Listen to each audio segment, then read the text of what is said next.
Allô, allô, bonjour tout le monde. Bienvenue sur la chaîne de sorcellerie.net. Mon nom est Zelda et vous allez voir la vidéo qui suit tout de suite mon message. C'est un vieux stream, un vieux live stream que j'ai fait sur Twitch. Je vous le présente parce que le contenu pourrait vous intéresser. Oui, je fais beaucoup de blablatage, mais je suis convaincue qu'il y a des sujets qui pourraient vous intéresser. Donc, je vous laisse sur la vidéo. Je vous en remercie beaucoup, beaucoup d'avoir écouté là. Puis, faites un pouce dans les airs, puis abonnez-vous.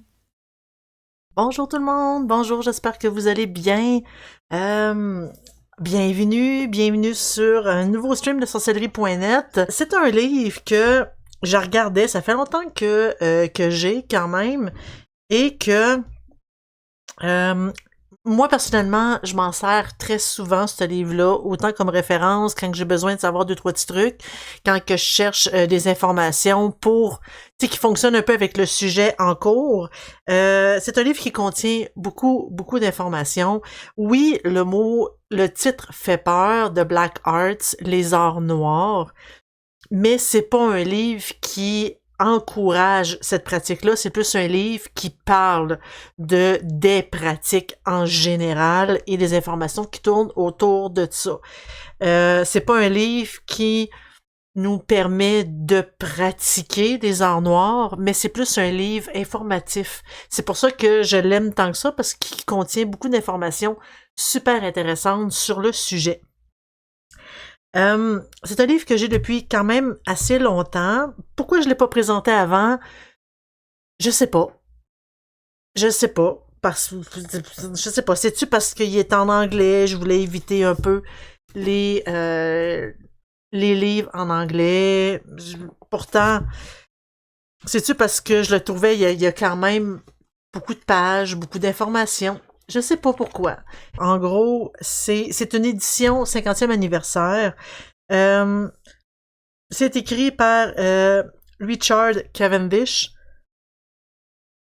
Ça dit que il y a du contenu de sorcellerie, démonologie, astrologie et d'autres pratiques mystiques au travers des âges. Parce que oui, évidemment, ça parle un peu d'histoire.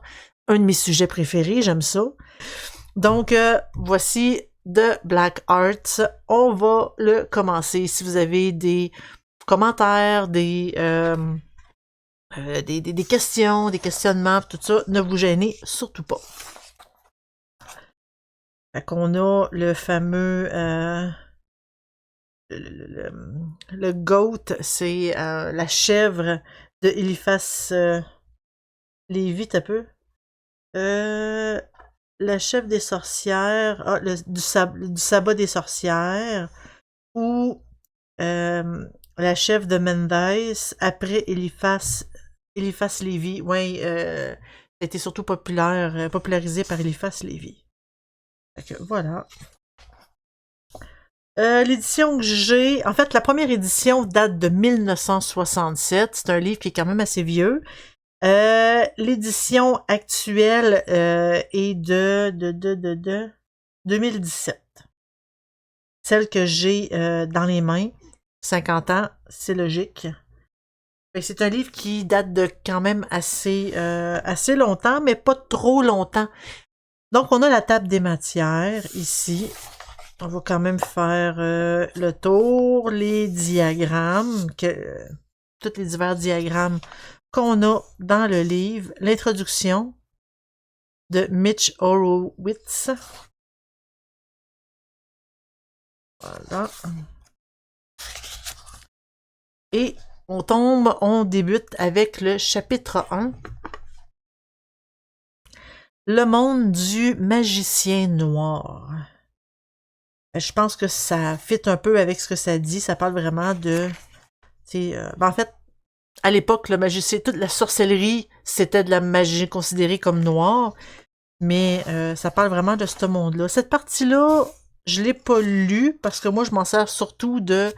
Je cherche ce que j'ai besoin de savoir, je le trouve, je le lis, ce que j'ai besoin de savoir, et je m'en sers. Cette partie-là, je l'ai pas lue. L'univers du magicien. Ici.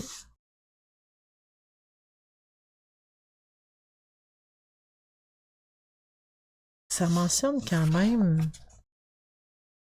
Ça non plus, mais il y a beaucoup de... Ça parle beaucoup de Dieu. En tout cas, ça, c'est garanti. Que ici... la magie imitative et le lien magique.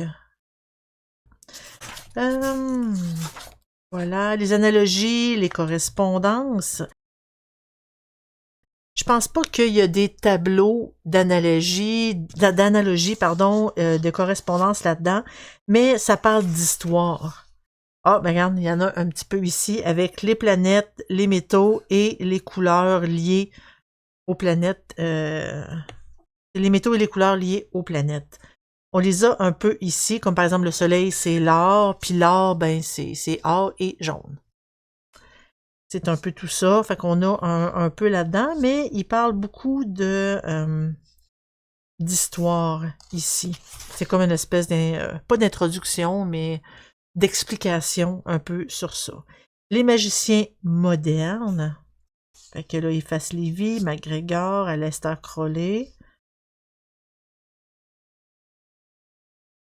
Avec les livres qu'ils ont écrits, on a un peu de... pas une histoire, mais des expériences de vie là-dedans qui parlent. Ils parlent de pratiques, de Golden Dawn, par exemple.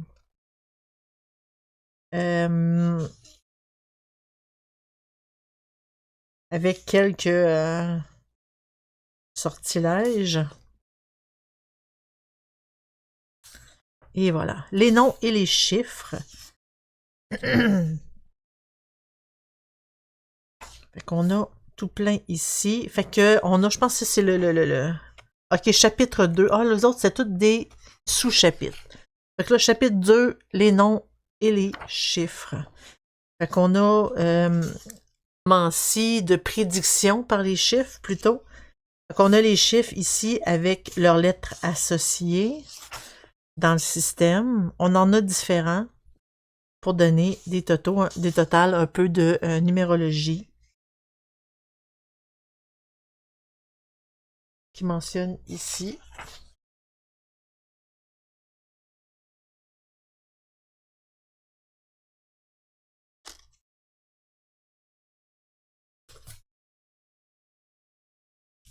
Avec vraiment des petits détails comme ça.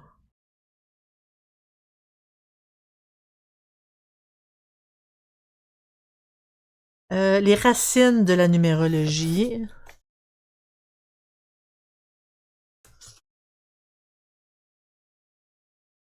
On a aussi la signification des chiffres. Avec les points. Avec les détails. Les chiffres révélés. Puis ça, c'est drôle qu'ils mentionnent ça comme un or noir, quand qu'aujourd'hui, ça n'a absolument rien à voir, les deux. Mais... Puis ça le donne des détails. Comme ici, là, ça parle tout du chiffre 3. C'est quoi l'association du chiffre 3? On parle du chiffre 9 ici, le 6. C'est quand même assez mélangé. Le 8, le 5.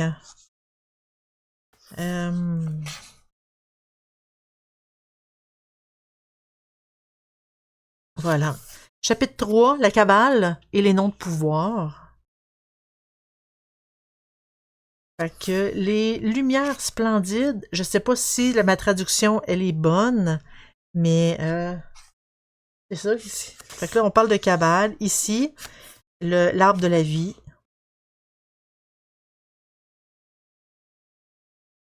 Qui est mentionné ici. On a les correspondances de Séphiroth ici.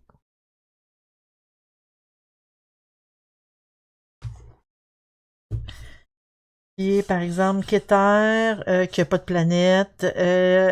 Les anges gardiens, c'est les créatures vivantes. Les créatures vraies ou imaginaires, Dieu. C'est associé aux dieux grecs et romains Zeus, Jupiter. Et l'image magique, c'est un vieux roi avec une barbe. Et ça continue comme ça. On en a 10.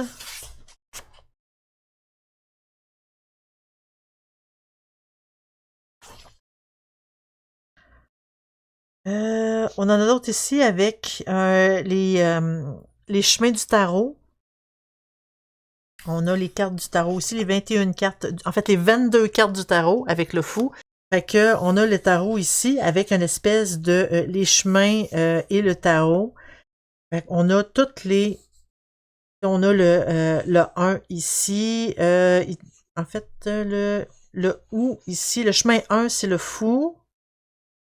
On a l'empereur, chemin 5. La roue ici, le 11. La lune, le monde ici. Fait que c'est tous les chemins qui mènent... Ça a un lien, je pense, avec l'autre qu'on a vu tantôt. Oups. Ça se peut-tu? Ah, ça a bien du sens. Fait qu'en gros, c'est tous les mêmes points de l'arbre de la vie, mais avec les chemins du tarot. C'est ça ici, mais cette image-là, j'avais jamais vu nulle part. Faudrait que je regarde ça plus attentivement. Et là, on a ici tous les chemins avec les correspondances. Fait que mettons, la lettre, le chemin numéro 1, c'est la lettre Aleph.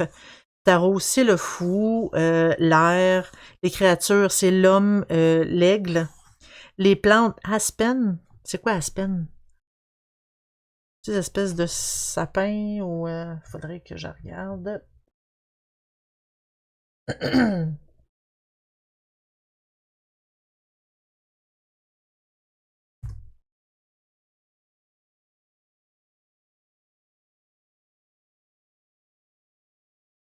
Un tremble. Un tremble. La couleur jaune pâle. Et on les a ici pour toutes les cartes, toutes les 22 cartes du tarot. Éventuellement, il faudrait que je me mette à lire, mais j'ai tellement de livres que j'ai envie de lire, là. Ici, ça parle des cartes majeures. Les cartes mineures. Les cartes mineures, c'est surtout pour dire la bonne aventure ou faire des prédictions tirées aux cartes, en fait.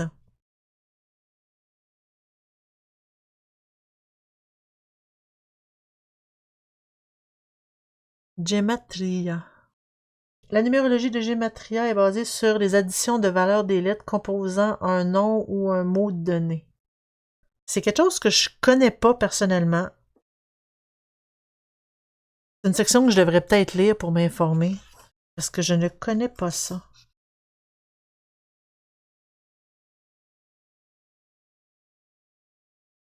Ouais. Les noms de pouvoir, ça, c'est sûr que c'est un sujet qui est très intéressant. On a ici un talisman d'amour des clés de Salomon. Correspondance entre les lettres, souvent hébraïques et chiffres. OK. Oui, la guématrie. OK. Je connais pas, moi, personnellement. Je ne connais pas. De toute façon, plus qu'on s'informe dans le domaine de comme de l'ésotérisme en général, plus qu'on se rend compte qu'on sait pas grand-chose. Parce qu'on en découvre toujours à tous les jours et on en regarde ça puis oui, je savais pas ça existait, c'est intéressant. Puis on se met à lire là-dessus. Là, whoop, oh, un autre sujet, c'est donc bien hot ça. Je vais le lire aussi. Fait que là, on le lit un peu. Ouais, ça a l'air à être assez intéressant. Ça parle de noms. Je vois en diagonale que ça dit des fois des noms dits à l'envers. Oh! Le fameux abracadabra.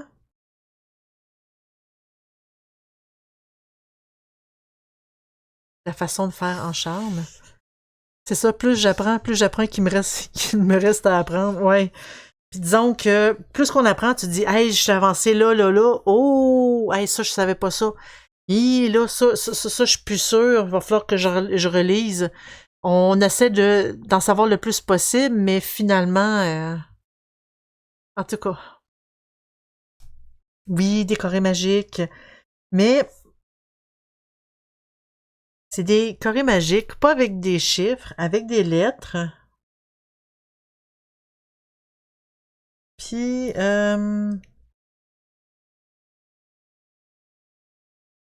Ça dit, le carré A, c'est pour voler dans les airs avec la forme d'une corneille.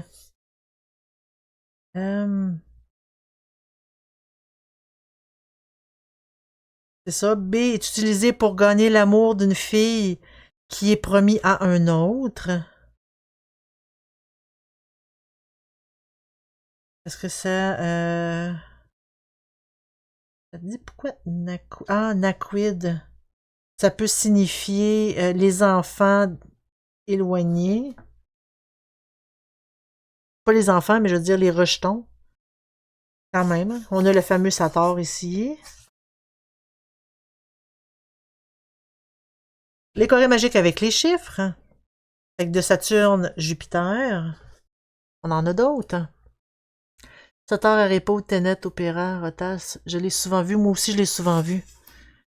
Je sais pas ce que ça signifie, mais je le vois souvent. Attends un peu, je pense que j'ai dessus. Ce carré a été trouvé dans des fragments de murs d'une villa romaine. Ça dit que c'était trouvé aussi inscrit dans des vases pour boire et dans la Bible, dans la période carolingienne. Ça dit que les secrets égyptiens le recommandent pour trouver les sorcières parce qu'aucune sorcière peut rester dans la même pièce avec ce carré-là. C'est faux. Pour protéger aussi le lait des vaches contre la sorcellerie, pour les coliques, contre la pestilence, l'air poisonneuse et la sorcellerie. Voilà, tu le sais maintenant. Oui, t'es même trouvé au centre d'un labyrinthe en mosaïque. En fait, c'est contre la sorcellerie. Parce que ça a l'air que quand c'est affiché là, aucune sorcière peut être dans la même pièce. C'est faux. C'est totalement faux.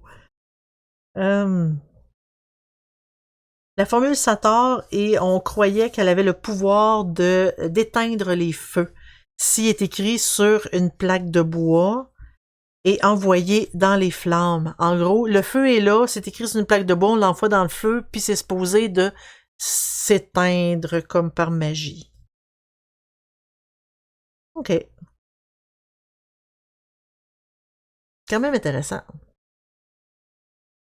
Voilà, fait qu'on en a d'autres ici. Ensuite, on a les pierres et l'élixir. Ça fait un peu alchimie. Ben, il y a sorcellerie et sorcellerie. Et puis, les langages sont extrêmement symboliques, donc ça peut vouloir dire énormément de choses. Oui, en effet. Mais en fait, c'est sûr que ça pourrait parler de sorcellerie néfaste, je peux pas vraiment dire contre nature, mais qui est nuisible, la sorcellerie plus nuisible, peut-être, mais encore là, je serais curieuse de le tenter, disons. Dans le sens de, en fait, je connais pas vraiment de mauvaises sorcières, parce que la sorcellerie et la magie, c'est plus une façon de vivre et non pas une façon de nuire. Mais le fait de jouer à l'apprenti sorcier en fait, oui. Oui, pratiquer sans savoir ce que tu fais, puis aller dans de quoi d'hyper compliqué sans savoir ce que tu fais peut être hyper dangereux, puis tu peux faire autant du mal à toi-même qu'aux autres. Tout à fait d'accord. Tout à fait d'accord là-dessus. J'ai l'impression qu'ici, on va rentrer chapitre 4, la pierre et l'élixir. Ça fait très alchimie. Fait qu'on a les fondations de l'alchimie. Ici, là, c'est très histoire. Fait que la fabrication de la pierre. Ici, avec les termes alchimiques, vraiment pas mal. J'en ai des livres sur l'alchimie. Faudrait que je les compare pour voir la différence. Fait qu'on a le soufre, le mercure, le sel. avec ses correspondances. Et ici, avec le lien un peu, je pense, avec Dieu. L'élixir de vie. Avec la pierre philosophale, il en parle là-dedans. Oh, chapitre 5, l'astrologie. Fait qu'on a l'astrologie de naissance, qui est déterminée avec la position des planètes dans le ciel au moment de notre naissance. Fait qu'ici, on a le soleil dans le zodiaque, avec la Terre et Vénus ici. On a les signes du zodiaque, avec les dates. Je sais pas. Fait que, il parle ici, les ascendants, justement. Il en parle ici, les maisons,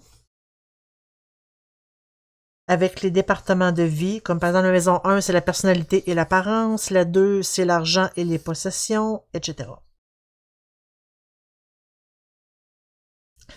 Un exemple de carte de naissance, d'astrologie. Et là, ça parle de Mundane Astrology. C'est une branche du sujet qui marche avec les nations et le monde. La carte peut être dessinée pour une personne, comme il peut être dessiné pour une nation.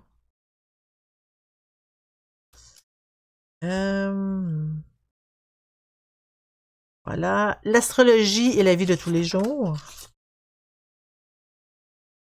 L'astrologie et la magie.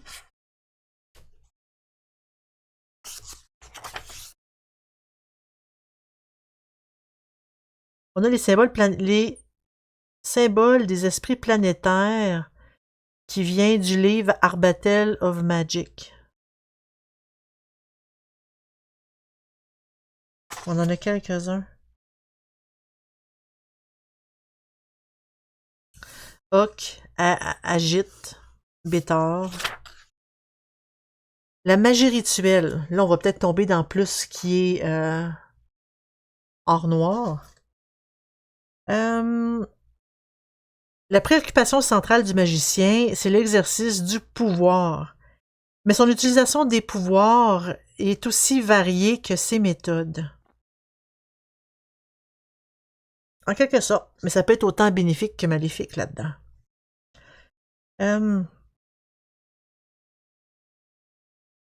Ouais, là, il parle de nécromancie et tout, fait que et de quelques petits grimoires. Préparation d'un cercle magique, qui est essentiel à toute pratique.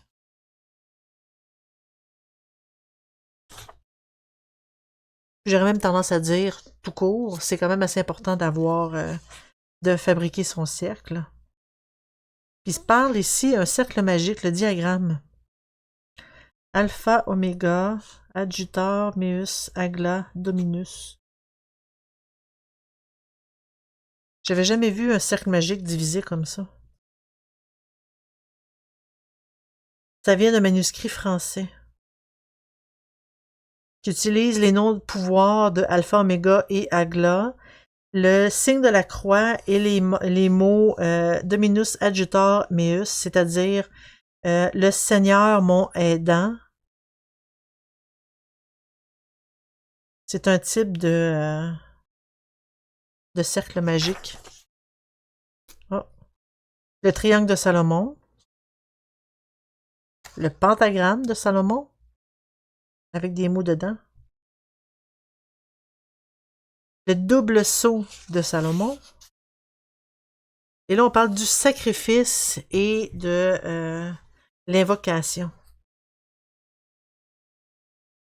Le sacrifice là-dedans, c'est pas nécessairement le sacrifice typique avec du sang et tout, là.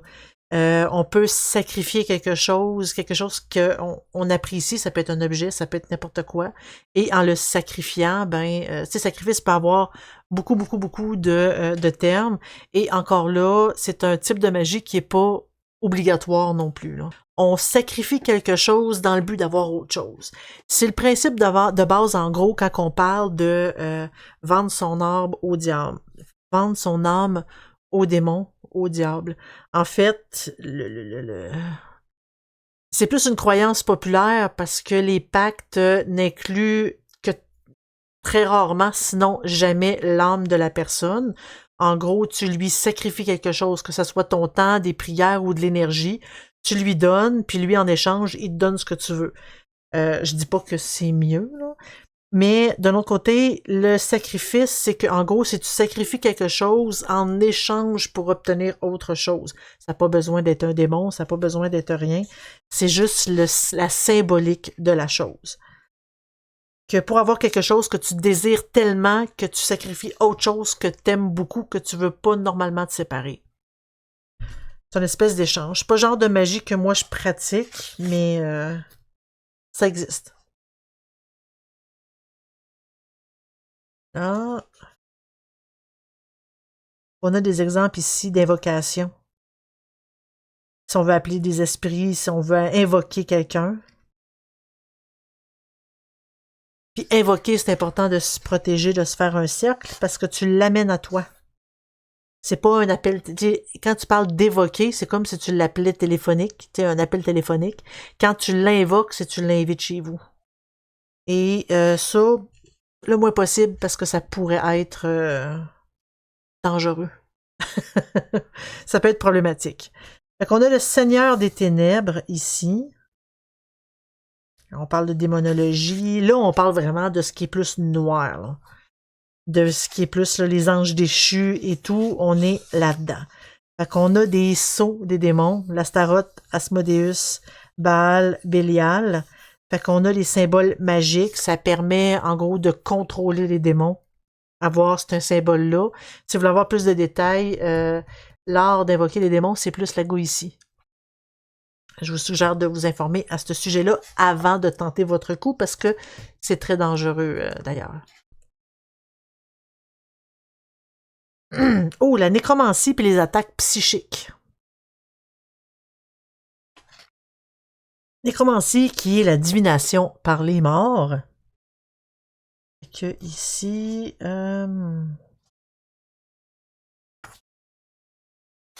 Excitons un peu l'histoire. La magie basse. La magie basse, c'est la magie qu'on utilise les énergies négatives. Les énergies à basse fréquence, en gros qui vibrent plus lentement, ce qui est plus genre la matière, les énergies négatives. C'est en fait quand on parle de magie noire puis d'art noir, tout ce qui est noir, en gros, c'est de l'énergie à basse vibration et on appelle ça de la basse magie.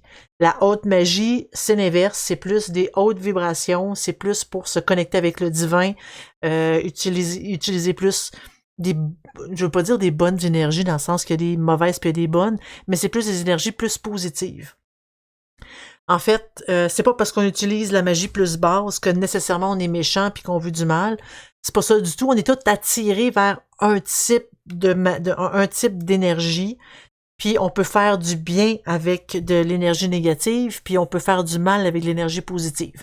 Faut juste regarder la quantité de livres sur la magie blanche qui nous montre un rituel sur comment contrôler quelqu'un et lui faire croire qu'il est en amour avec nous. Je vois pas vraiment qu'est-ce qu'il y a de bien là-dedans. Mais peut-être une façon de ce qu'on en fait. Fait que c'est pour ça qu'il faut aussi en même temps éviter les stéréotypes. Fait qu'ici, on parle de magie basse. Ouais. Puis ça, là-dedans, si on parle justement de nécromancie, si on parle des attaques psychiques et tout, ça fit un peu avec le sujet de magie basse. Et là, encore là, on s'en va encore un petit peu plus profond. Fait qu'on a ici la vénération du démon, qui marche un peu, hein?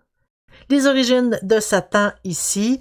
Satan vient de l'hébreu, un mot l'hébreu qui veut dire adversaire. En fait, Satan a... le mot existait, puis ça représentait l'adversaire. C'était pas un nom propre, ça l'est devenu par la suite. C'est devenu un nom propre. Fait que la question, c'est, y existe-tu vraiment? C'est la grande question. Fait que ici, il en parle, et c'est très... on parle de l'histoire là-dedans, là. Puis il y a quand même pas mal d'informations. Là-dedans, on le voit à quantité de pages où est-ce qu'il en parle. Voilà. La sorcellerie. Ici. Et là, ça parle de...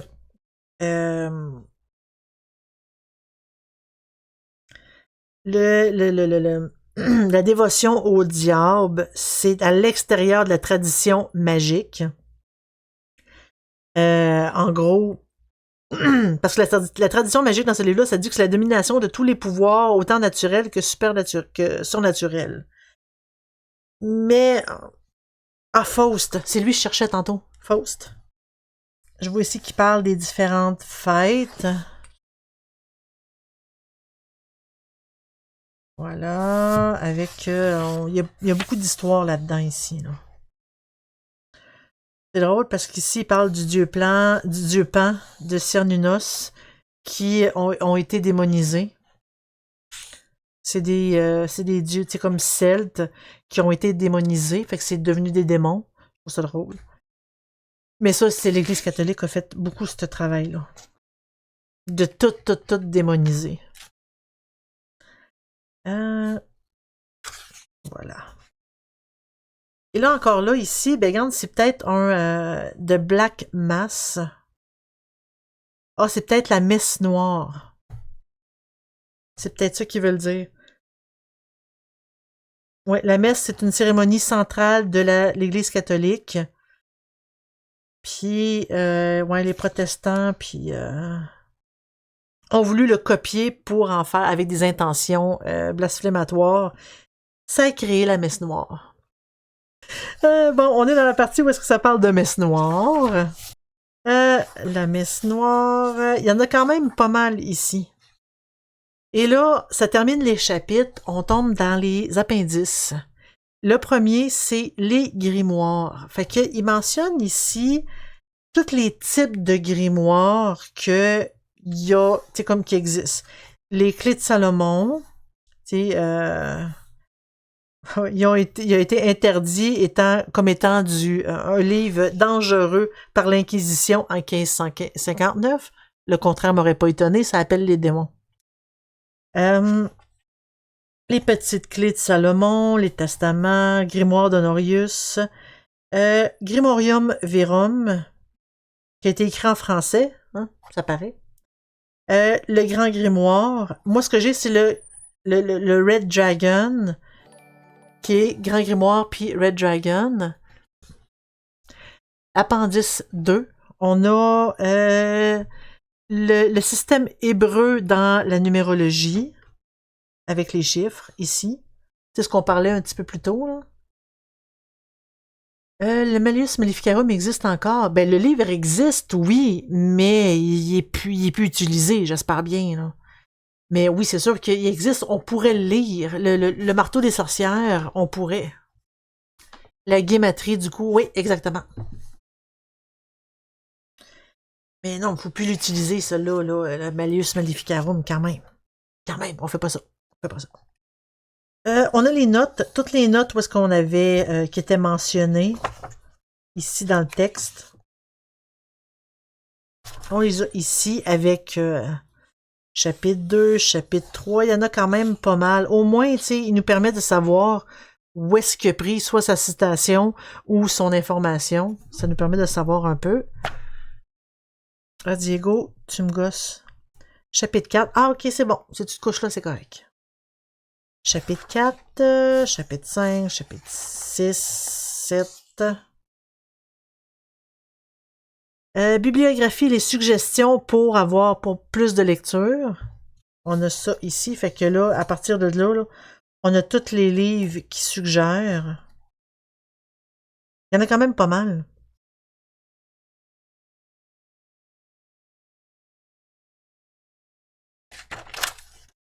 Voilà.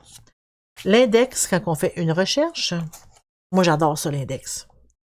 Tu fais une recherche sur des choses, comme par exemple Ange, ben il y a une tonne de pages qui te mentionnent, puis des fois, ça nous permet d'avoir des informations plus poussées. Mais ça aussi, c'est une vidéo que j'ai faite. L'utilisation de l'eau en magie, là. Parce que t'en as que tu dis, ah, facile à faire, ah, c'est pas si pire. Il y en a que c'est arc. Écœurant un peu. Et voilà, toutes les utilisations. Les auteurs à taper, qu'est-ce qu'il y a écrit d'autre? Ok, non, ça c'est pour l'édition. C'est un historien britannique qui écrivait sur la magie, les mythes et le culte. Mais j'ai pas d'autres livres là, qui auraient pu publier ici.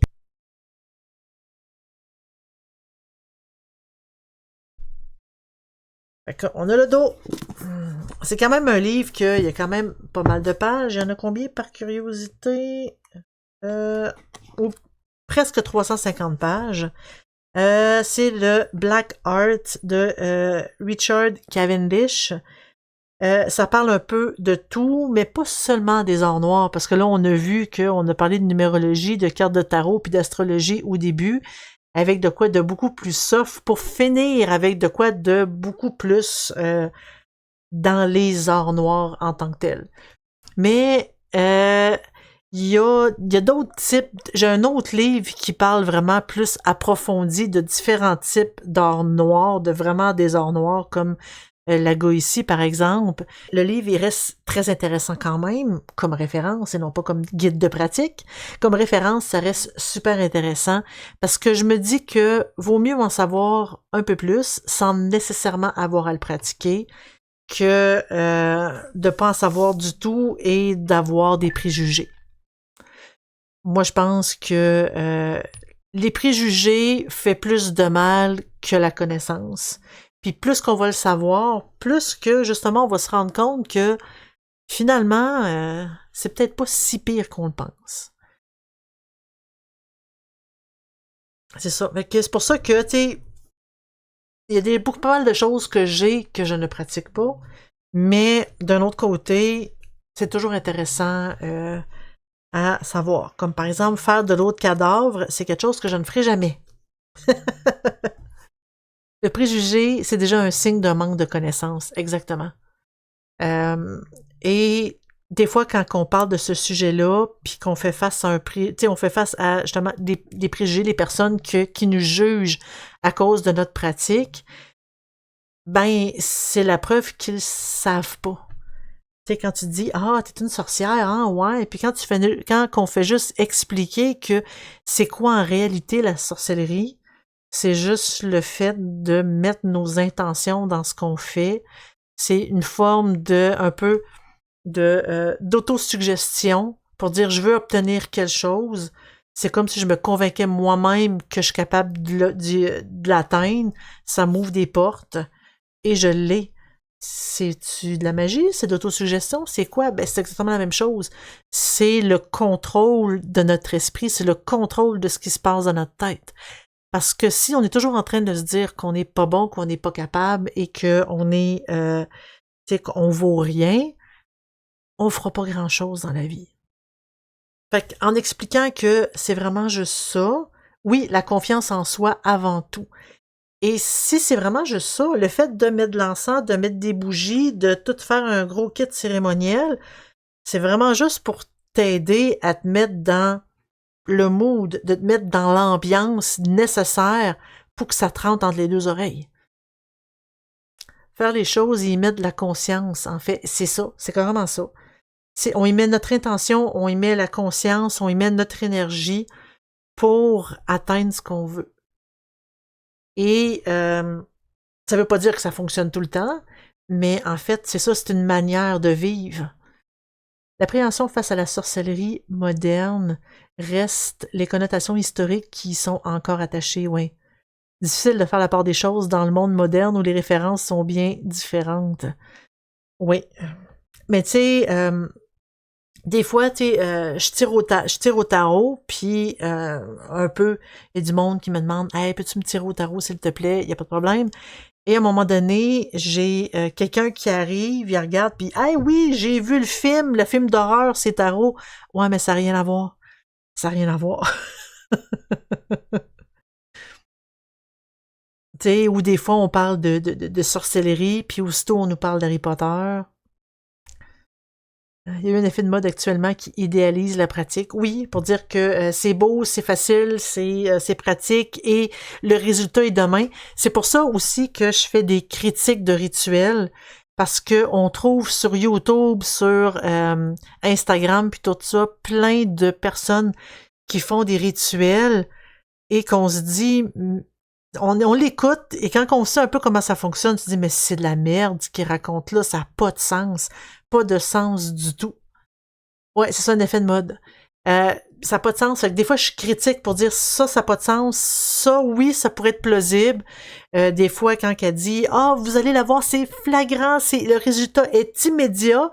Si vous n'avez pas de résultat après un mois, attends, je pensais qu'il était immédiat le résultat. Mais c'est parce qu'ils vendent des choses, ils vendent des ingrédients, puis ils vendent les rituels pour dire « Ah, ça n'a pas fonctionné, c'est parce que c'est toi qui l'as fait. Je vais le faire, puis moi, ça va fonctionner. » C'est de l'arnaque. C'est vraiment de l'arnaque. Parce que le petit rituel que mon ami m'a demandé, c'est un rituel qu'elle a trouvé sur Instagram. Je l'ai écouté, elle m'a dit « Hey, regarde celui-là. » Je l'ai écouté, puis je me suis dit « Lui a du sens. Lui a du sens. » Puis j'ai dit « Si tu veux le faire, je vais t'amener les ingrédients, j'ai tout. » Et j'ai amené les ingrédients et on le fait ensemble. Mais lui avait vraiment du sens. Tu sais, c'est pas tout de la merde, mais je dirais 85%.